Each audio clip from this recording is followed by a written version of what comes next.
Here's another book I found that I thought was kind of interesting. It's the biography of Kimura, the triumphs and tragedy of one of Japan's greatest and most controversial judo champions, by Christopher M. Clark. So I found this in like a used bookstore. I didn't even know this book existed, you know? And frankly, it seems a little bit kind of like, I don't know, possibly self-published. I don't think it is though. Or maybe it is, I don't know. It's got an ISBN number, whatever. Whatever. So it's an interesting book. I've read the whole thing, and I'm not going to read the whole thing to you, but, you know, there's a few parts of it I think are kind of interesting. You know, talks about Kimura's youth and how when he was a kid he used to shovel gravel out of a river all the time, and so he got like really strong, you know, and he was a bit of a disobedient kid, you know. So he got into judo, you know, became good at judo, obviously, could throw people around and whatnot. You know, judo as serious business, grudge fights, you know. You don't think of like Japan in the early 1900s as a place where, you know, there's a lot of bullying and stuff, but I guess it's like anywhere else, you know. From college to national judo champion, you know. Goes on to throw some more people around, you know. Goes on about that. Fanatical training to the edge of death, you know. I don't think that surprises anybody. A prodigious appetite. Yep. You know, it's just covering various people that taught him judo and where he went and what he did and struggles he had. Reigning champion, 1938 to 1941. That's kind of fun.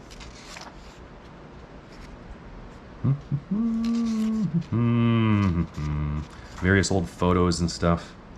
Kimura, age 24, receives a tanto, short sword, from the emperor for winning the 1940 Tenran Shiai. You know? That's what I like to do when someone wins a contest of unarmed combat. You give them a weapon. You know? Kimura's famous Seoinage. You can really see from these photos that he commits himself to making the person go over, you know? That's what judo's about. You commit yourself to moving both yourself and themself, you know? Kimura's famous O Soto Geri, you know? See, he really gets a lot of, really unbalances them. And it's funny, well, not funny, his O Soto, he doesn't get them to fall back so much as he gets them to fall kind of like to the side, so you're definitely going over his leg. You know what I mean? Yeah. And here's a picture. Kimura throws Helio Gracie with O Soto Geri, 1951. I think in that particular fight, he threw Helio Gracie with basically every throw in judo, you know, but they were on like super spongy mats, so didn't kill him. If you throw a person with O Soto Geri like that on pavement, dead, or at least unconscious. You know what I mean? Taking up Zen. Kimura, weightlifter ahead of his time. Look at him. Muscular, lifting weights. I think he also smoked, but, you know, back then every doctor thought smoking was good for you. It builds strong lungs. Military service.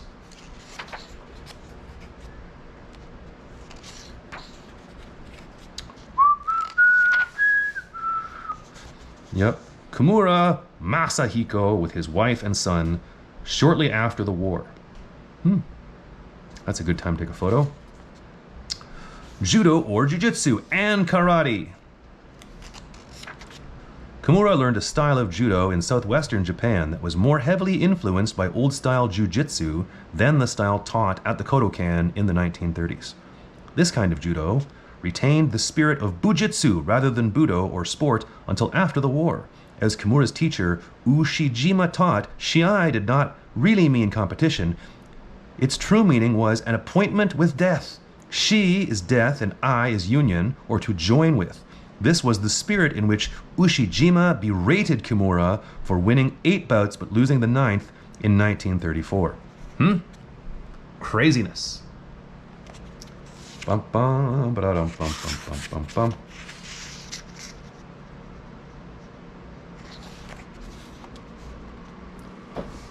Kimura seated left with Oyama seated right. There you go. I guess that's the famous karate guy that People used to say you would karate chop the horns off bulls, but I don't believe he ever did that. That's how you get stomped to death. Yep. Resuming judo competition. Yep.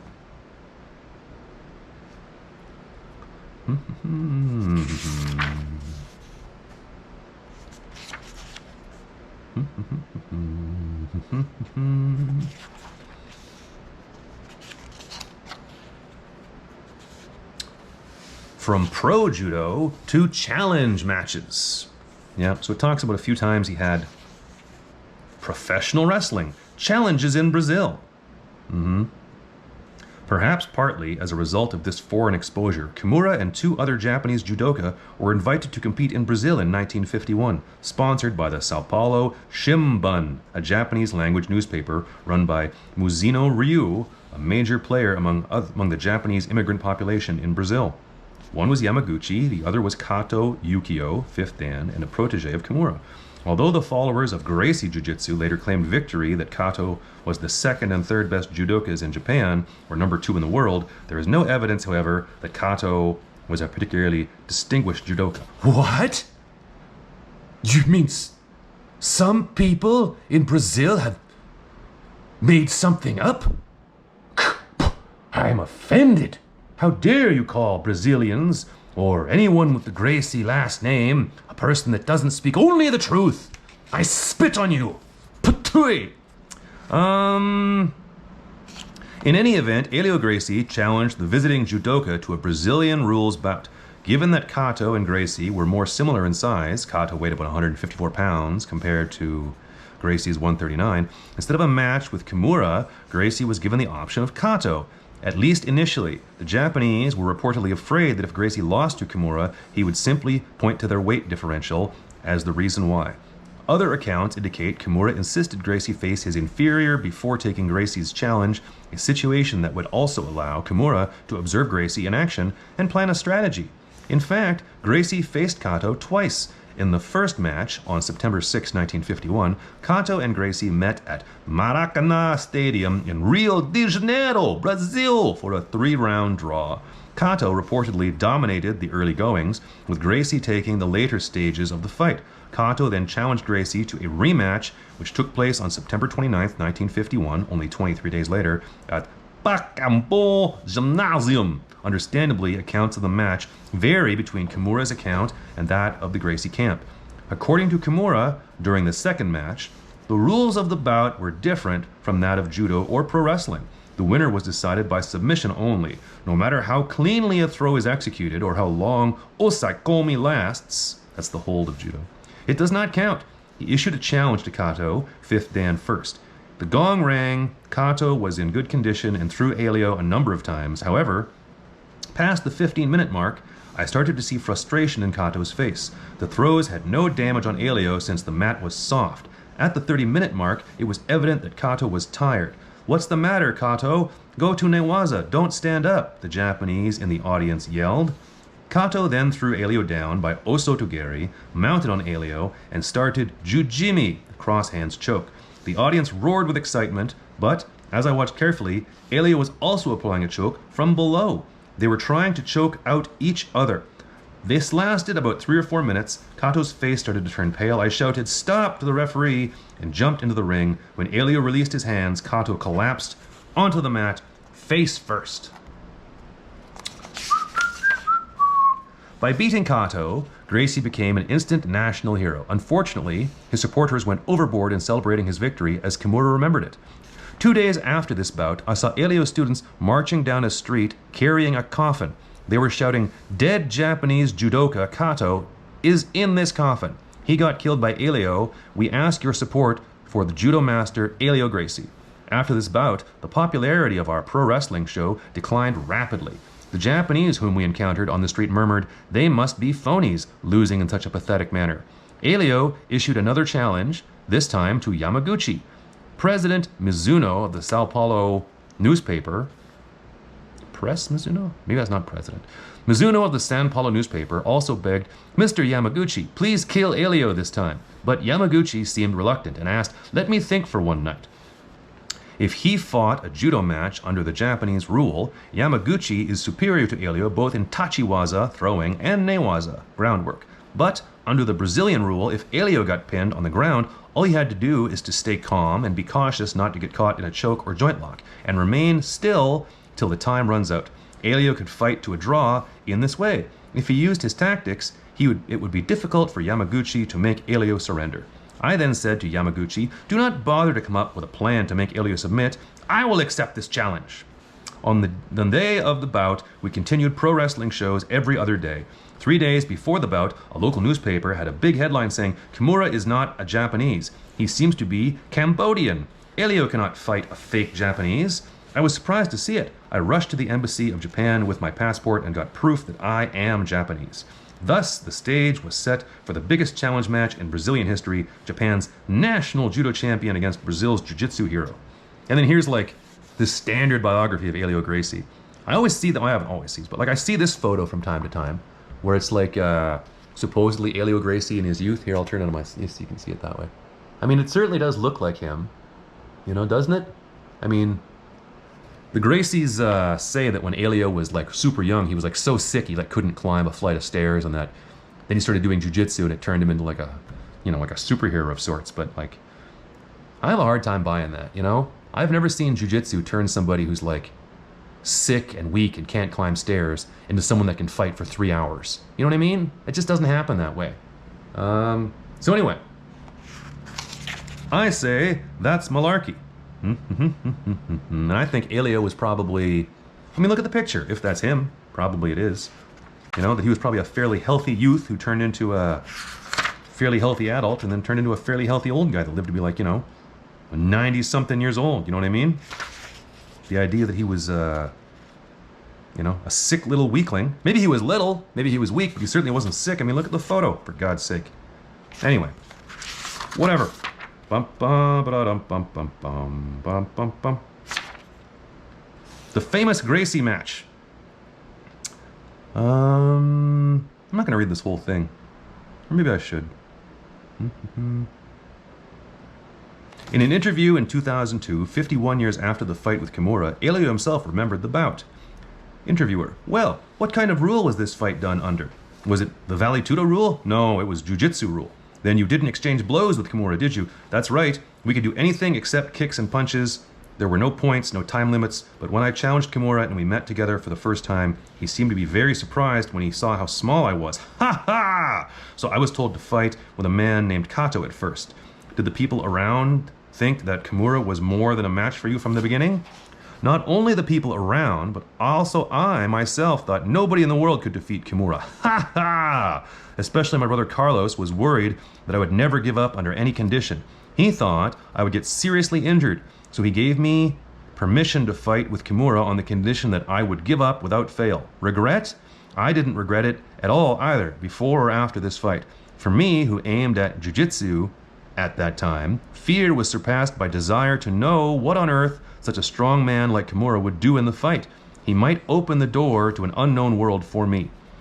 In the beginning, I carefully tried to find a breakthrough, but I was in his control as soon as we stood close to each other. I had no time to even hold or to grapple him. What I barely could do was to avoid his perfect throw in such a way that I relaxed the strength of all my body and moved my position a little bit at the moment when Kimura tried to throw me, and as a result, Kimura lost his balance. I was taken to the ground and I got choked at first. It was difficult to breathe. I felt it working enough, so I was wondering if I should tap, as I promised Carlos. Well, this is what I've never told anybody before. It seems I went unconscious while I was thinking about what to do, give up or not. If Kimura had continued to choke me, I would have died for sure. But since I didn't give up, Kimura let go of the choke and went to the next technique. Being released from the choke and the pain from the next technique revived me, and I continued to fight. Kimura went to his grave without ever knowing the fact that I was finished. If possible, I wish I could have talked about this fight with him and let him know about it. Nishi: I will tell his wife without fail. Thank you. But then Kimura was strong and a gentleman. He spoke in my ear in Japanese, good, good, while catching me with an armlock. I don't understand Japanese at all, but strangely, I was encouraged by his voice. It gave me power. Ha ha! I was anxious about it, so I asked him later. He said, I was admiring your heart. Kimura also talked about this fight with Mr. Elio in his book and says that you had a strong heart. Same to him. I think I got the authentic samurai spirit from him. I might have been Japanese in a previous life. Kimura's version. Kimura, not surprisingly, remembered the bout a bit differently. 20,000 people came to see the bout, including the president of Brazil. Elio was 180 centimeters,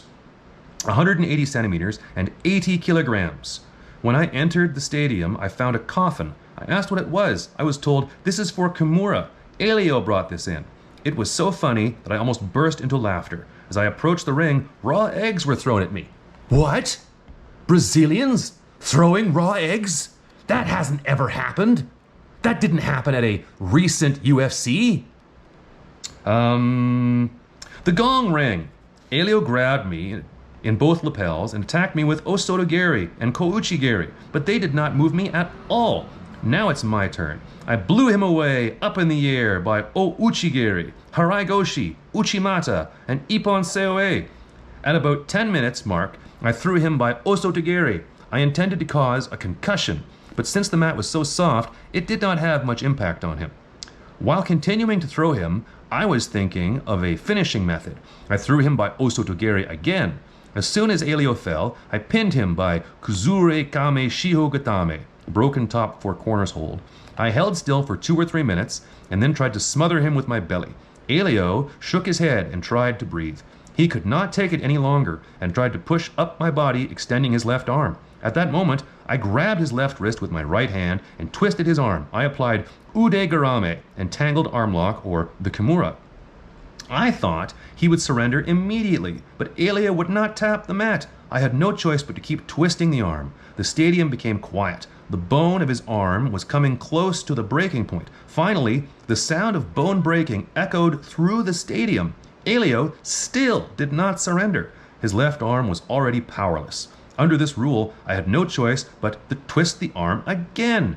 There was plenty of time left. I twisted the arm again. Another bone was broken. Elio still did not tap. When I tried to twist his arm once more, a white towel was thrown in. I won by TKO. My hand was raised high. Japanese Brazilians rushed into the ring and tossed me up in the air. On the other hand, Elio let his left arm hang and looked very sad, withstanding the pain.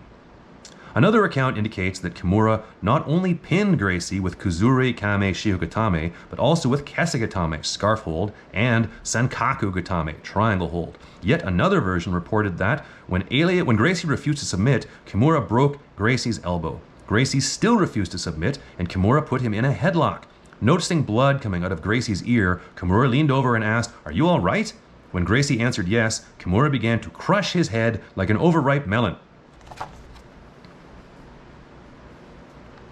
While the Kimura-Gracie match was only one of many tough fights for each participant, it clearly meant much more to Elio Gracie. Despite his defeat, it gave his Brazilian Jiu-Jitsu much greater credibility, both at home and abroad, and made Elio something of a national hero. For Kimura, it appears to have been only one of many adventures and not the most memorable. In spite of the varying recollections and accounts of the bout, the bottom line is nicely summed up as follows.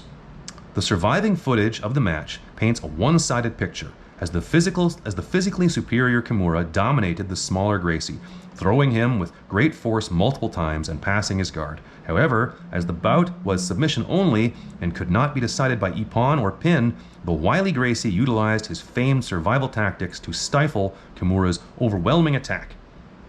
I don't know if I would use the word stifle if it ends in a broken arm. You know what I mean?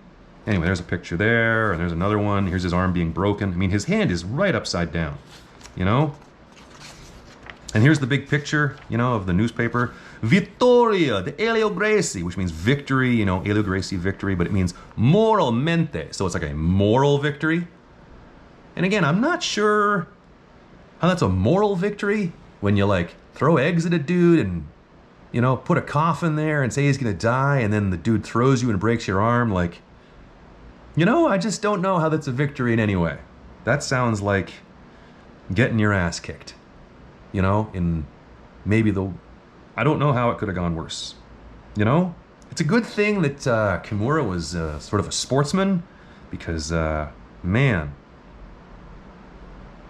I can't imagine what would have happened had he been, you know, a bit more hot-headed. Can you imagine? You go into a stadium and people are throwing eggs at you, and there's a coffin there that has your name on it, and then the guy won't tap. You know? I guess you break his arm like Kimura did, but man, I tell you, that's a hell of a thing. And how do you call it a moral victory? I don't know. I don't know. Anyway, here's more here. After he beat Helio Gracie, you know, Japanese pro wrestling and fighting other guys in Japan, Kimura and Ridozan, he goes back to Japan and does some, you know, back to Brazil. In 1959, Kimura returned to Brazil on what was to be his last pro wrestling judo tour. He was challenged by Valdemar Santana, a 27-year-old champion of Gracie Jiu-Jitsu, capoeira, and boxing. At 6 foot and 205 pounds, he was taller, heavier, and much younger than Kimura, now 42. The year before, Santana had knocked out Helio Gracie in a fight lasting 3 hours and 45 minutes. You see, that's what I'm talking about, like earlier. I have a hard time buying that someone can go from being like a sick, weak youth who can't even walk up a flight of stairs without losing his breath, to suddenly he can fight for 3 hours to 45 minutes against a monster. You know what I mean? It just seems like a hard pill to swallow, you know, especially when there's photos. Where is it? Let's go back to it for a second. Like, there it is. You know? That looks like a fairly fit young man, does it not? Anyway, whatever. Kimura and Santana squared off in a submission match. Kimura threw Santana with Sewenage, Hanagoshi, and Osotogiri, then applied his famous reverse Ude Garame, Kimura winning the match. So, Santana demanded a rematch, this time using Brazilian Vale Tudo anything goes rules.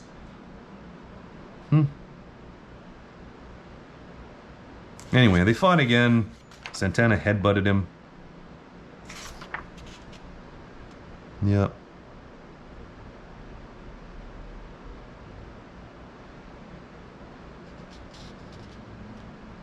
Man, it's a long... Really a lot of... I cannot lose here. I must win even if I die, I thought. Driven by this willpower, I tried to find a way to fight back. I screwed up, I shouted in my mind, but it was too late.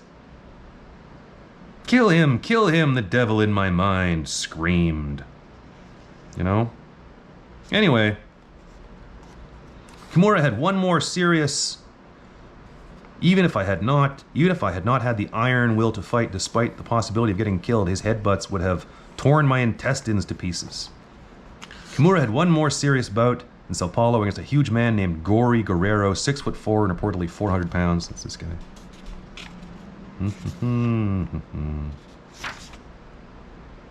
Yep. I threw him 3 more times in a row. He finally made a gesture of surrender and said, "Thank you, real judo is wonderful after all." See? Sportsmanship. Anyway, there's that, and then there's some more about final years, you know? And then notes, like I'm reading some kind of like, you know, university, you know,